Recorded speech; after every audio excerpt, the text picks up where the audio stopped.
ನಾನು ಒಂದು ಹೇಳಬೇಕು ಅಂದ್ರೆ, ನಾನು ಜೆ.ಎಚ್. ಪಟೇಲ್ರಿಗೆ, ನಾನು ಬಂಗಾರಪ್ಪನವ್ರಿಗೆ ಬಹಳ ಹತ್ರ ಇದ್ದವನು ಇರ್ಬೋದು, ಕೃಷ್ಣ ಅವ್ರಿಗೆ ಹತ್ರ ಇರ್ಬೋದು. ವಿರೋಧ ಪಾರ್ಟಿಲಿ ಇದ್ದಂತ ಜೆ.ಎಚ್. ಪಟೇಲ್ ಅವರು ತೋರಿಸಿದಂತ ಹೃದಯ ಶ್ರೀಮಂತಿಕೆ ಇದೆಯಲ್ಲ, ಇವತ್ತು ಕೂಡ ನಾನು ಎಷ್ಟೋ ನನ್ನ ಅನೇಕ ಸಂದರ್ಭದಲ್ಲಿ ನನ್ನ ಸ್ನೇಹಿತರಿಗೆ ಹೇಳ್ತಾ ಇದ್ದೀನಿ, ಅಷ್ಟು ಹೃದಯ ಶ್ರೀಮಂತಿಕೆಯಿಂದ ಮಾಡ್ತಾ ಇದ್ರು. ಏನಿದ್ರು ರಾಜಕಾರಣ, ನಾವಿದ್ರು ರೋಡಲ್ಲಿ ನನ್ನ ಅರೆಸ್ಟ್ ಮಾಡಬೇಕಾದಂತ ಒಂದು ಪರಿಸ್ಥಿತಿ ಬಂದ್ಬಿಡ್ತು ಯಾರ್ದೋ ಒತ್ತಡದ ಮೇಲೆ. ಅವ್ರು ಹೇಳಿದ್ರು, ಏನು ರಾಜಕಾರಣ ನೀವು ಅಲ್ಲೆಲ್ಲೋ ಮಾಡ್ಕೊಡ್ರಪ್ಪ, ಇಲ್ಲಿ ನಾನು ಆ ಕೆಲಸ ಈ ಸ್ಥಾನದಲ್ಲಿ ಕೂತ್ಕೊಂಡು ನಾನು ಅದನ್ನ ಒಬ್ಬ ಶಾಸಕನ ರಾಜಕೀಯಕ್ಕೋಸ್ಕರ ಅರೆಸ್ಟ್ ಮಾಡೋದಿಲ್ಲ ಅಂತ ಹೇಳಿದ್ರು. ಅದನ್ನೆಲ್ಲ ನನ್ನ ಹಿಸ್ಟ್ರಿ ನಾನು ಹೇಳಕ್ ಹೋಗುದಿಲ್ಲ. ಸೊ ಹಂಗೆ ನಾನು ಇವತ್ತು ತಮ್ಮ ಮುಂದೆ ಅಧ್ಯಕ್ಷರೇ ಹೇಳ್ತೀನಿ, ನನಗೆ ಇವರೆಲ್ಲರೂ ಒಂದೇ, 224 ಜನ ಶಾಸಕರು ಒಂದೇ. ಹಿಂದೆ ಇದ್ದೆಲ್ಲ ಮರ್ತು ಬಿಡೋಣ. Let us go is A new plate. ಇಡೀ ವಿಶ್ವ ನಮ್ಮ ಭಾರತವನ್ನ ನೋಡ್ತಾ ಇದೆ. ಇಡೀ ವಿಶ್ವ ಭಾರತ ನೋಡುವಾಗ ಬೆಂಗಳೂರು ಮತ್ತು ಕರ್ನಾಟಕ ಮುಖಾಂತರ ನೋಡ್ತಾ ಇದೆ.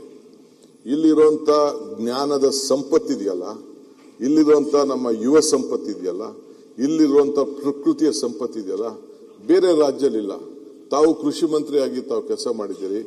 ರಾಜಸ್ಥಾನ ಬಿಟ್ರೆ ಇದೇ ಸೆಕೆಂಡ್ ಲಾರ್ಜೆಸ್ಟ್ ಸ್ಟೇಟ್. ಸೊ ಅದಕ್ಕೆ ಇಡೀ ನಮ್ಮ ರಾಜ್ಯವನ್ನ ಮೊದಲು ಅವತ್ತಿನ ಕಾಲದಲ್ಲಿ ನಾವು ಬಡದಾಡ್ತಾ ಇದ್ದೀವಿ ನೀರಿನ ವಿಚಾರದಲ್ಲಿ.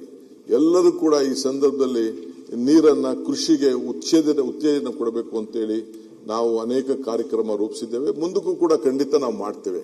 ಈ ಮಧ್ಯದಲ್ಲಿ ಬೆಂಗಳೂರಿಗೆ ಇವತ್ತು ಯಾವ ರೀತಿ ಆಗ್ತಾ ಇದೆ, ಎಲ್ಲ ಜನಾಂಗವನ್ನ ನಾವು ಸ್ವೀಕಾರ ಮಾಡ್ತಾ ಇದ್ದೇವೆ.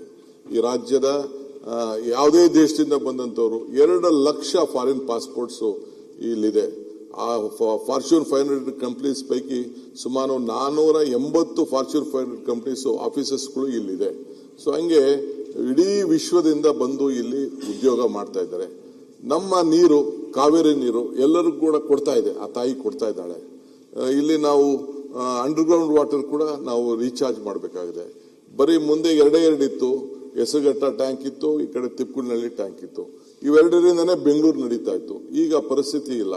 ಈಗ ಕಾವೇರಿ ನೀರನ್ನ ತೆಗೆದುಕೊಂಡು ಬರ್ತಾ ಇದ್ದೇವೆ. ಆ ತಾಯಿ ಕೂಡ ನಮಗೆಲ್ಲ ಆಶೀರ್ವಾದವನ್ನ ಮಾಡ್ತಾ ಇದ್ದಾರೆ.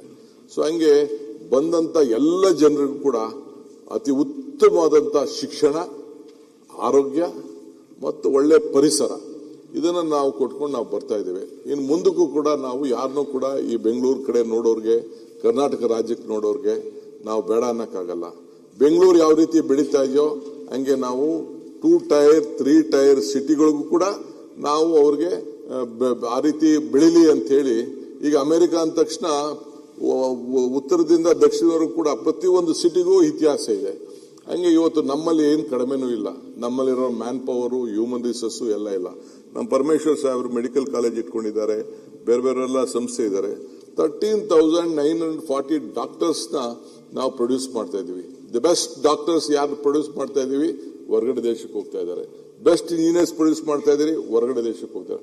ಆದ್ರೂ ಕೂಡ ಇಲ್ಲಿ ಬರೀ ನಮ್ಮ ಕ್ಯಾಲಿಫೋರ್ನಿಯಲ್ಲಿ 13 ಲಕ್ಷ ಇಂಜಿನಿಯರ್ಸ್ IT ಪ್ರೊಫೆಷನ್ ಇದ್ದಾರೆ. ಆದರೆ ಬೆಂಗಳೂರಿನಲ್ಲಿ 26 ಲಕ್ಷ ಇಂಜಿನಿಯರ್ಸ್ IT ಪ್ರೊಫೆಷನಲ್ ಕೆಲಸ ಮಾಡ್ತಾ ಇದೆ.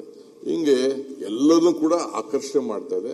ಸೊ ಇದಕ್ಕೆ ನಾವು ಬೇಕಾದಷ್ಟು ಟೌನ್ಗಳನ್ನ ನಿರ್ಮಾಣ ಮಾಡಬೇಕಾಗ್ತದೆ, ಸ್ಯಾಟಲೈಟ್ ಟೌನ್ಗಳು ನಿರ್ಮಾಣ ಮಾಡ್ತಾ ಇದೆ. ಆವತ್ತಿನ ಕಾಲದಲ್ಲಿ ಬೇಕಾದಷ್ಟು ಡಿಫರೆನ್ಸ್ ಬರ್ಬೋದು. ರಿಂಗ್ ರೋಡ್ಗಳ ವಿಚಾರ, ಈಗ ನೈಸು ರೋಡು, ಪಾಪ ದೇವೇಗೌಡರು ಸೈನ್ ಹಾಕಿದ್ರು, ನಂಗೆ ಬಹಳ ಸಂತೋಷ. ಇವತ್ತೇನೋ ಅವರು ಕೆಲವು ವಿಚಾರದಲ್ಲಿ ಮಾತಾಡ್ಬೋದು. ಆ ನೈಸ್ ರೋಡ್ ಇಲ್ಲ ಅಂದಿದ್ರೆ ಬೆಂಗಳೂರು ಏನಾಗ್ತಿತ್ತು? ಇಂಥದೆಲ್ಲ ಪರಿಸ್ಥಿತಿ ಇದೆ. ಇರ್ಲಿ, ಬೇಕಾದ್ರೆ ಏನೋ ಅನ್ಯಾಯ ಆಗಿದ್ರೆ, ಸರಿ ಇಲ್ಲದೆ ಹೋದ್ರೆ ಸರಿ ಮಾಡಕ್ ಹೋಗೋಣ.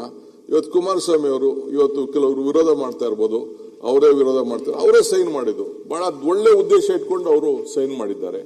ಹಂಗೆ ಇದು ನಮ್ಮ ಯಡಿಯೂರಪ್ಪನವರು ಈ ದೇಶದ ರೈತರ ಬಗ್ಗೆ ಹಸಿರು ಟವಲ್ ಹಾಕೊಂಡು ಅದಕ್ಕೆ ಆದಂತ ಒಂದು ಸಪರೇಟ್ ಬಜೆಟ್ ಇಟ್ಕೊಂಡು ಪ್ರತಿ ಹಂತದಲ್ಲೂ ಕೂಡ ಅವ್ರ ಕಾಲದಲ್ಲಿ ಅವ್ರಿಗೆ ಫುಲ್ ಟೈಮ್ ಸಿಕ್ಲಿಲ್ಲ, ಮಧ್ಯ ಕಟ್ಟಾಯ್ತು. ಆದ್ರೂ ಕೂಡ ಅವ್ರದೇ ಆದಂತ ಒಂದು ದೊಡ್ಡ ತ್ಯಾಗವನ್ನು ಕೂಡ ಮಾಡಿದ್ದಾರೆ. ನಮ್ಮ ಸಿದ್ದರಾಮಯ್ಯನವರು ಅನ್ನ ಹೊಟ್ಟೆ ಯಾರು ಹಸ್ಕೊಂಡು ಇರಬಾರ್ದು ಅಂತ ಹೇಳಿ ಕೊಟ್ಟಂತ ಭಾಗ್ಯಗಳಿದೆಯಲ್ಲ, ಬಹುಶಃ ಇದು ಇತಿಹಾಸ ಪುಟಕ್ಕೆ ಹೋಗ್ತದೆ.